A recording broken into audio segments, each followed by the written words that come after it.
حضرت مسلم بن عقیل حضرت امام حسین علیہ السلام کے سفیر جو کربلا سے پہلے کوفہ کے حالات کو دیکھنے کے لیے بھیجے. وہاں کوفہ میں ایک بندہ تھا، اس کا نام تھا شریک، مومن تھا، آل رسول کا محب تھا. البدایہ والنہایہ میں ابن کثیر نے اس روایت کو نقل کیا اس واقعے. اب ہوا یہ کہ عبید اللہ ابن زیاد جو تھا، جو دشمن اہل بیت اور بدبخت آدمی تھا، اس نے جو حضرت شریک جو تھے یہ بڑے مالدار اور متمول آدمی تھے، اور زیاد گورنر تھا، ظاہر ہے تو ان کے آپس میں تعلقات ہوتے ہیں. تو شریک کو پوچھنے کے لیے ابن زیاد آیا اپنے غلام کے ساتھ، اور حضرت مسلم بن عقیل پر جب دائرہ تنگ کیا گیا تو وہ حضرت شریک کے گھر میں پناہ گزین. حضرت شریک نے ان کو بلا کے کہا کہ میں عبید اللہ ابن زیاد کو بلا رہا ہوں، اے مسلم بن عقیل جیسے ہی وہ آئے گا تو میں ایک نشانی رکھ رہا ہوں. نشانی کیا ہے؟ عبید اللہ ابن زیاد آئے گا، بیٹھے گا، اور تھوڑی دیر بات کر کے میں کہوں گا مجھے پانی پلایا جائے. جب میں پانی مانگوں آپ وہ اشارہ سمجھ جائیے گا میں پانی نہیں مانگ رہا ہوں گا. اشارہ یہ ہوگا کہ اب عبید اللہ ابن زیاد باتوں میں لگ گیا ہے، آپ پیچھے سے آ کے اس کو تلوار سے اس پر حملہ کریں اور اس کی گردن اڑا دیں تاکہ دشمن اہل بیت کا سر قلم ہو اور اس نجاست سے زمین پاک. بات طے ہو گئی. معاملہ کیا ہوا؟ طے ہو گیا. عبید اللہ ابن زیاد آ گیا. شریک کہتے ہیں کہ مجھے پانی پلایا جائے، لیکن حضرت مسلم بن عقیل نہیں آتے. پھر وہ کہتے ہیں کہ مجھے پانی پلایا جائے،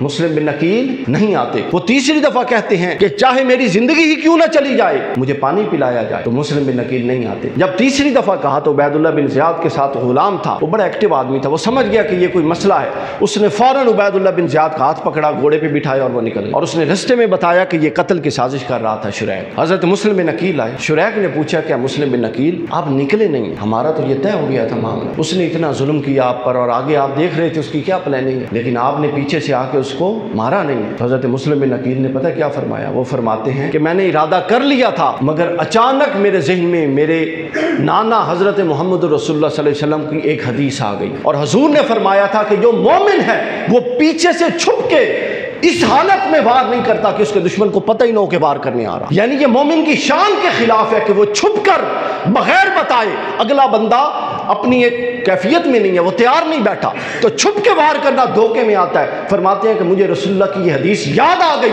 تو عبید اللہ بن زیاد جتنا بڑا دشمن ہے اور وہ جتنا آل رسول کو اور ہمیں نقصان پہنچائے گا وہ گوارا ہے، مگر حکم رسول سے اور جو فرمان رسول سے ہے اس سے ایک بال برابر بھی آگے پیچھے ہونا ہم اہل بیت کو گوارا نہیں.